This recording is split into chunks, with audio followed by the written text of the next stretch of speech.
Okay, nama saya Yarisha Fadia bin Yawaris. Rumah ni saya bina di Sedewan Perak untuk ibu bapa saya lah. Alhamdulillah macam-macam lah. Tapi bila dah siap dalam masa 2 bulan, Alhamdulillah rumah dah didirikan pun saya dah cukup syukur. Lagipun untuk ibu bapa saya pun dia dah lama tak ada rumah. Dan inilah hadiah saya untuk dia.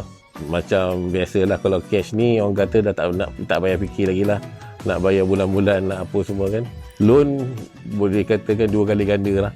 Dia punya pinjaman tu. Kalau cash tu dah tak payah nak fikir apa. Saya boleh cakap terus terang lah. Kalau nak buat rumah yang ada tanah, orang kata ada cash, terus contact iHome.